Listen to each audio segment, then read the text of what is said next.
My stepfather kicked me out, calling me worthless. Years later, he begged for a favor only I could give.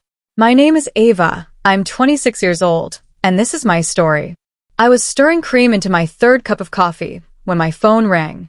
The caller ID made my stomach drop. It was Mom's landline, the one she only used for emergencies or when her cell phone died. I almost didn't answer. Tuesday mornings were sacred to me, the only time my marketing agency office stayed quiet enough for me to actually think. Ava, honey? Mom's voice sounded strained, like she'd been crying. I need you to sit down. I was already sitting, but something in her tone made me grip the phone tighter. What's wrong? It's Richard. She paused, and I could hear her struggling to find the words. He's sick, sweetheart. Really sick. Richard. My stepfather. The man who'd raised his voice at me for the last time 8 years ago, telling me I'd never amount to anything before throwing my belongings onto the front porch. I hadn't spoken to him since. What kind of sick? I asked, though part of me wondered why I even cared. Liver failure. The doctors say he needs a transplant and… Mom's voice cracked. Ava, you're the only family member who's a match. The coffee cup slipped from my fingers, shattering against the hardwood floor. How could she possibly know that? When had I ever been tested for organ compatibility with Richard? But even as the question formed, a memory surfaced, the blood test I'd taken during my college physical, the one where they'd run extra panels because of some research study I'd volunteered for. Mom had been there, hovering anxiously, asking the nurse a dozen questions I hadn't paid attention to at the time. You had me tested, I said, my voice flat. Back when I was 19. You knew this might happen. The silence on the other end confirmed everything. Mom, what aren't you telling me? Another pause. Then, can you come over? There's something about Richard you need to know. Something I should have told you years ago. I hung up and stared at the mess of ceramic and coffee spreading across my office floor. My assistant, Jenny, poked her head through the door, took one look at my face, and quietly grabbed the paper towels. Cancel my meetings, I told her. I have to go see my mother. The 40-minute drive to Mom's house felt like hours. I hadn't been back to Oakwood Drive since the day Richard kicked me out. The neighborhood looked exactly the same, neat lawns, white picket fences, the kind of suburban perfection that had always felt suffocating. Mom answered the door before I could knock. She looked older than her 52 years, her blonde hair streaked with more gray than I remembered. But it was her eyes that stopped me cold. They held a guilt so deep it seemed to have carved lines around them. Come in, she whispered. He doesn't know you're coming. He's here. My voice came out sharper than intended. He's been staying in the guest room since he got out of the hospital last week. Ava, he looks. She trailed off, gesturing helplessly. I followed her through the familiar hallway, past family photos that had once included me, but now showed only Mom, Richard, and my half-brother Tyler. We settled in the kitchen, the same one where Richard had accused me of stealing $20 from his wallet, money I'd later learned Tyler had taken to buy cigarettes. Tell me what I need to know, I said. Mom's hands shook as she poured herself tea. Richard isn't your stepfather, Ava. He's your biological father. The words hit me like a physical blow. I gripped the edge of the kitchen table, my knuckles white. That's impossible. Dad died in Afghanistan when I was 3. You showed me his pictures, his letters. James was your father in every way that mattered, Mom said quickly. He adopted you when you were 2, loved you like his own. But biologically. She took a shaky breath. Richard and I had an affair while I was married to James. You're the result of that affair. The kitchen spun around me. Every harsh word Richard had ever spoken, every time he'd compared me unfavorably to Tyler, every moment he'd made me feel like an unwelcome stranger in my own home, it all took on a different, more painful meaning. You let him treat me like garbage, I whispered. All those years, and you knew? I thought if I told him the truth, he might leave us. We had nothing, Ava. After James died, Richard was our only option. I was terrified of being alone with 2 children and no money. So you let him abuse me instead. It wasn't abuse. He called me worthless. I stood up so fast the chair toppled backward. He told me I'd never be anything but a burden. And you just watched. Mom's face crumpled. I know, and I've regretted it every day since. But Ava, he's dying. And despite everything, he's still your. Don't. I held up a hand. Don't you dare call him my father. James was my father. Richard is nothing to me. But even as I said it, I knew it wasn't entirely true. Richard's DNA ran through my veins. His medical history was mine. And according to Mom, his life now depended on my willingness to save it. Where is he? I asked. Mom pointed toward the back of the house. The guest room. But Ava, he doesn't know. About you being his daughter, I never told him. Another shock. What do you mean you never told him? I was going to after Tyler was born. But by then, Richard had already decided he didn't want you around. He said you reminded him too much of James, that it was too hard having you there. I thought telling him the truth would only make things worse. So Richard had spent 18 years raising his biological daughter while believing she was another man's child, treating her like an intruder in his own home. The irony was almost too bitter to process. I need to see him, I said. Mom nodded, leading me down the hallway I'd walked countless times as a child. She knocked softly on the guest room door. Richard? Someone's here to see you. I told you I don't want visitors. His voice cut off as I stepped into the doorway. Richard looked nothing like the man who'd loomed over my childhood. He was thin, almost gaunt, his skin a sickly yellow that spoke of organ failure. But his eyes were the same pale green the first saw in the mirror every morning, a detail I'd somehow never noticed before. Hello, Richard, I said. He struggled to sit up in bed, his face cycling through surprise, confusion, and something that might have been shame. Ava, what are you doing here? Mom called me. She told me about your condition. I didn't ask her to. I know. I pulled the chair closer to his bed, studying the man who'd shaped so much of my childhood pain. But here I am anyway. We sat in silence for a long moment. Finally, Richard spoke. You look good. Successful. I am successful, I said evenly. Despite what you predicted. He flinched. Ava, about that day. Which day? The day you screamed at me for getting a B+ instead of an A?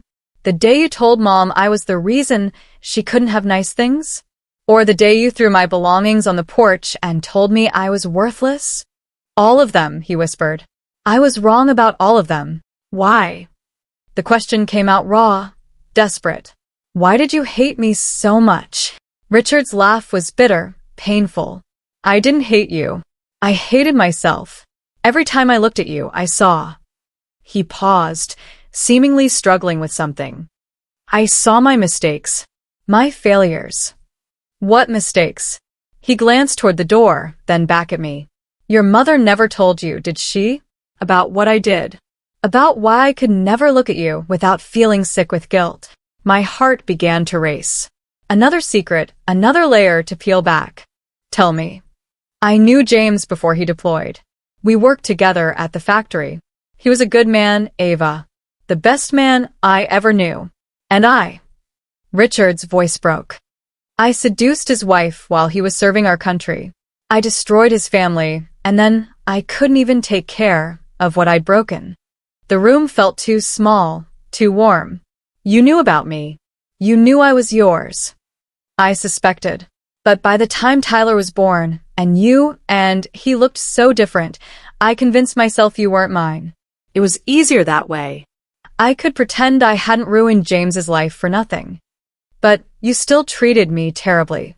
Because every time I looked at you, I remembered what I'd done. You had James's smile, his kindness. You deserved better than me, and I knew it. So, I pushed you away before you could figure out what a coward I really was. I stood up, pacing to the window. Outside, I could see the swing set Richard had built for Tyler, but never let me use. All these years, I thought there was something wrong with me. There was never anything wrong with you, Ava. You were perfect. Are perfect. The problem was always me. I turned back to face him. Mom says I'm a match. For the transplant. Hope flickered in his eyes before he quickly looked away. I won't ask that of you. I don't have the right. No, I agreed. You don't. But even as I said it, I was thinking about the little girl who'd tried so hard to win his approval, who'd believed for years that she wasn't worthy of love. And I was thinking about Tyler, who'd grown up with the father I'd always wanted. I need time to think, I said. Richard nodded. I understand. Whatever you decide, I want you to know, I'm proud of you for becoming the woman you are despite having me in your life. I left without another word, my head spinning with revelations and old wounds torn fresh. In the kitchen, Mom was waiting with red-rimmed eyes. How long? I asked her. The doctors say weeks, maybe a month without the transplant. And if I do it, you'd save his life. But Ava, I won't pretend you owe him anything. After what he put you through. What we put her through, came a voice from the hallway. Tyler stepped into the kitchen, and I was struck by how much he'd grown. At 24, he was tall like Richard but had Mom's softer features. And unlike Richard, he'd always been kind to me, even when his father wasn't looking. Tyler. I managed a smile. I didn't know you were here.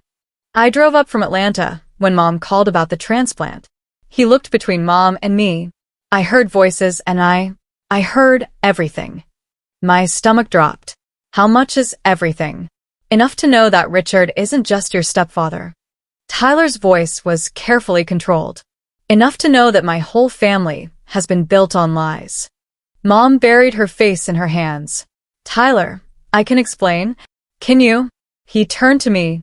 Did you know? I found out 20 minutes ago. Tyler laughed, but there was no humor in it. Perfect. So we're all just learning that my sister is actually my half-sister, and the man who raised her treated her like garbage because he couldn't handle his own guilt. Tyler, Mom started. No, Mom. Just no. He looked at me with something that might have been admiration. Ava, I don't blame you if you walk away right now. God knows he never gave you a reason to stay. But something in Tyler's voice caught my attention. What aren't you telling me? He exchanged a look with Mom, then sighed. There's something else. About Richard. About why he really needs this transplant. I felt that familiar dread settling in my stomach. What now? He's been drinking, Tyler said quietly. For years. That's what caused the liver failure. But that's not the worst part. I waited, dreading whatever revelation was coming next. He's been drinking because of guilt. Not just about you, but about something else. Something he did after you left. Tyler, don't, Mom warned. She deserves to know, Tyler said firmly. He turned back to me. Remember when you applied for that scholarship to design school? The one you didn't get. I nodded. It had been my dream scholarship, the one that would have paid for everything. I'd been devastated when the rejection letter came. You didn't get rejected, Tyler said. Richard called them. He told them you'd withdrawn your application. The room went silent, except for my ragged breathing. What? He was afraid you'd succeed. Afraid you'd prove him wrong about you being worthless. So he sabotaged you. I sank into a chair, the full weight of Richard's betrayal washing over me. It wasn't just the years of emotional abuse. He'd actively worked to destroy my future. How do you know this? I whispered. He told me last week when the doctors said he might not make it. He's been carrying the guilt ever since. He said it was eating him alive. I looked at Mom, who was crying silently. Did you know? She shook her head. Not until Tyler told me yesterday. I swear, Ava, I didn't know. The scholarship. That scholarship could have changed everything. Instead, I'd had to work 3 jobs to put myself through community college, had to claw my way up from nothing to build my business. All because Richard couldn't stand the thought of being wrong about me. I need air, I said, standing abruptly. I walked out the back door into the yard where I'd played as a child, where I'd dreamed of a different life. The irony wasn't lost on me. Richard was dying because of choices he'd made, and now his life depended on a choice I had to make. My phone buzzed. A text from Jenny. Emergency meeting moved to tomorrow. Hope everything's okay. Everything was not okay. Everything was broken, twisted, more complicated than I'd ever imagined. I heard footsteps behind me and turned to see Tyler approaching. "I'm sorry," he said. "For all of it. For having the father you should have had. For not knowing how badly he was treating you. For not stopping it. You were just a kid, Tyler. It wasn't your job to protect me." "Maybe not then. But I'm not a kid anymore." He sat down on the old picnic table. "And for what it's worth, I think you should let him die." I stared at him in shock. "Tyler, I'm serious. He destroyed your childhood, sabotaged your future, and made you feel worthless for 18 years. Why should you save him? Because he's your father. Because Mom loves him. Because—" I struggled for words. "Because maybe that's what makes me different from him." Tyler was quiet for a long moment. Then, "You know what the really crazy part is?" "What?" "He was right to be afraid of you succeeding. Look at what you've accomplished without his help. You built a business from nothing. You're successful, independent, strong. Everything he said you'd never be." "I did it to spite him," I admitted. "Every promotion, every client, every success. Part of me was just trying to prove him wrong." "And you did. The question is, what do you do with that now?" Before I could answer, Mom appeared in the doorway. "Ava, there's someone here to see you." I followed her back inside, confused. In the living room stood a woman I didn't recognize, middle-aged, professionally dressed, with kind eyes behind wire-rimmed glasses. "Miss Chin? I'm Dr. Patricia Wells. I'm Richard's transplant coordinator." I shook her hand, wondering why she'd come to the house instead of calling. "I wanted to speak with you in person about the procedure," she continued. "But first, I need to ask, has anyone explained to you that you're not actually a perfect match for Richard?" The room went dead silent. Mom grabbed the back of the couch, her face white. "What do you mean?" I asked. Dr. Wells looked confused. "Your blood work shows you're compatible, but not ideal. There are several people on the waiting list who would be better matches. Normally, we wouldn't even consider using a living donor in this situation unless—" She paused, studying our faces. "Unless there were extraordinary circumstances. Has someone told you that you're his only option?" I looked at Mom, whose guilt was written all over her face. "There are other options?" I asked. "Several. Richard could be on the transplant list for 6 to 8 months, but given his condition and blood type, he'd likely receive an organ within that time frame. The living donor route would be faster, but it's not medically necessary." Another lie. Another manipulation. I felt like I was drowning in the deception that had shaped my entire life. "Doctor," I said carefully, "could you give us a few minutes?" She nodded and stepped outside. I turned to Mom, barely containing my rage. "You lied to me. Again. Ava, he's getting worse every day. The waiting list is an option, which means this was never about saving his life. This was about you feeling guilty and wanting me to fix it." Tyler whistled low. "Mom, what the hell? I just thought if Ava knew she was his only hope, maybe I'd what? Forget 18 years of abuse? Forget that he sabotaged my future? Forget that he threw me away like garbage?" I was shouting now, all the pain and anger I'd buried for years pouring out. "He's dying, Ava," Mom shouted back. "Whatever he did, he's dying. Good." The word escaped before I could stop it, and the silence that followed was deafening. Tyler stared at me. Mom gasped. And I realized I'd just said out loud what I'd been thinking since the phone call this morning. "I'm sorry," I said, but I wasn't sure I meant it. "Ava, please," Mom started. "No." "I'm done." I grabbed my purse and headed for the door. I'm done being manipulated. I'm done being lied to. And I'm done feeling guilty for not loving a man who never loved me. I was almost in my car when Tyler caught up with me. "Wait," he said. "Before you go, you should know something else." I stopped, my hand on the car door. More secrets. Not a secret. A truth. He took a deep breath. "Richard changed his will last month. If he dies, everything goes to you." I stared at him. "What?" "The house, the life insurance, his savings, all of it. He told me It was the only way he could think of to make amends. I don't want his money. I know. That's probably why he left it to you instead of me. I got in my car, my head spinning with everything I'd learned. Richard was my biological father. He'd sabotaged my scholarship.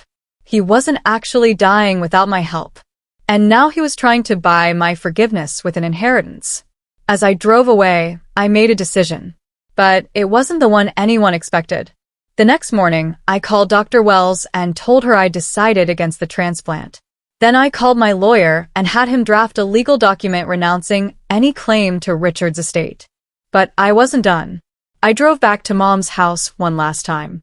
Richard was in the living room, looking weaker than the day before. Mom and Tyler sat beside him, the picture of a family in crisis. I've made my decision, I announced. Richard looked up with hope in his eyes. Ava, I'm not giving you part of my liver, I said. But I'm also not letting you die. Confusion flickered across his face. I hired a private medical team. They're going to monitor your condition and make sure you get the best possible care while you wait for a donor from the list. I'm also paying for experimental treatments that might improve your chances. Ava, I don't understand. You spent 18 years trying to destroy me, I continued. But I'm not you. I won't let someone die just because they hurt me, even if that someone is you. Richard's eyes filled with tears. I don't deserve this. No, you don't. But Tyler deserves to have his father alive. Mom deserves not to be a widow. And I deserve to be the person I choose to be, not the person you tried to make me. I pulled out the legal documents. I'm also renouncing your inheritance. I don't want your money, your house, or your guilt. I want you to live with what you did and try to be better. I turned to leave, then stopped. And Richard? The next time you're tempted to destroy someone's dreams because of your own insecurities, remember this moment. Remember that the daughter you called worthless chose to save your life anyway. I walked out, leaving behind the toxic family dynamics that had shaped my childhood. But I also left behind something else, the angry, wounded girl who'd been carrying Richard's poison for 8 years. 3 months later, Richard received a liver transplant from the waiting list. He lived. 6 months after that, he sent me a letter. Just 1 page, handwritten, with 2 words that changed everything. Thank you. But it was the postscript that made me smile. I was wrong about you. You were never worthless. You were always worthy of love. I kept the letter, not because I forgave him, but because it proved something I'd always known deep down. Sometimes the best revenge isn't destroying your enemies, it's becoming someone they could never break. I was adjusting the photos on my new office wall when Jenny knocked on my door. There's someone here to see you, she said. Says he's your brother? Tyler walked in, looking nervous but determined. He was carrying a manila envelope. I have something for you, he said, setting it on my desk. Inside were dozens of photos, pictures of me as a child that I'd never seen before. Pictures of me laughing, playing, looking happy despite everything. Where did you get these? I asked. Richard's closet. He's been keeping them all these years. There are hundreds more. Tyler sat down across from me. He may not have known how to love you, Ava, but he never stopped watching you. Never stopped hoping you'd come home. I studied one photo, me at 7 years old, grinning gap-toothed at the camera. Richard had taken this picture. He'd kept it for 19 years. Why are you showing me this? I asked. Tyler leaned forward. Because there's something else in that envelope. Something Richard wrote, but never sent. At the bottom was a sealed letter addressed to me, dated 2 weeks before he'd kicked me out. My hand shook as I opened it. Ava, by the time you read this, I'll probably have done something unforgivable. I'll probably have hurt you in a way that can't be taken back. I want you to know it was never about you. It was always about me being too weak to face what I'd done. You deserve better than me. You deserve better than this family, this house, this life. I'm setting you free because I love you too much to keep destroying you. Someday, I hope you'll understand. Someday, I hope you'll forgive me.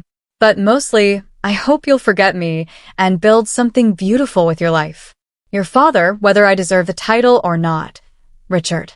I looked up at Tyler through tears I hadn't expected. He planned it. Kicking me out, he planned it. He thought he was protecting you from himself. But the scholarship happened after you left. After he realized he'd made a mistake, but was too proud to bring you back. Tyler's voice was gentle. The drinking, the guilt. It all started when he realized what he'd actually done. I set the letter down, my entire understanding of that night shifting. Richard hadn't kicked me out in anger. He'd done it in what he believed was love.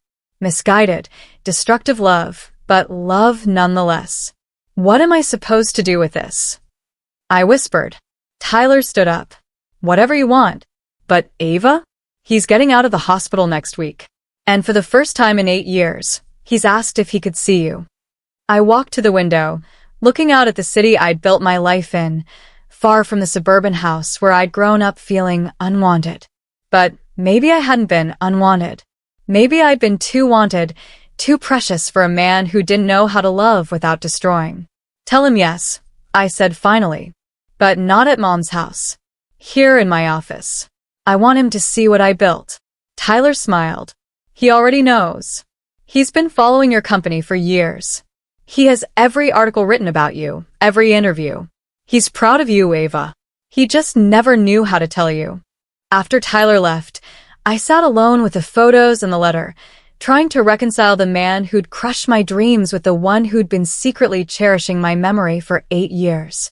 My phone rang. The caller ID made me freeze. It was Mom's landline again. But when I answered, it wasn't Mom's voice. Ava. Richard's voice was stronger than I'd heard it in months.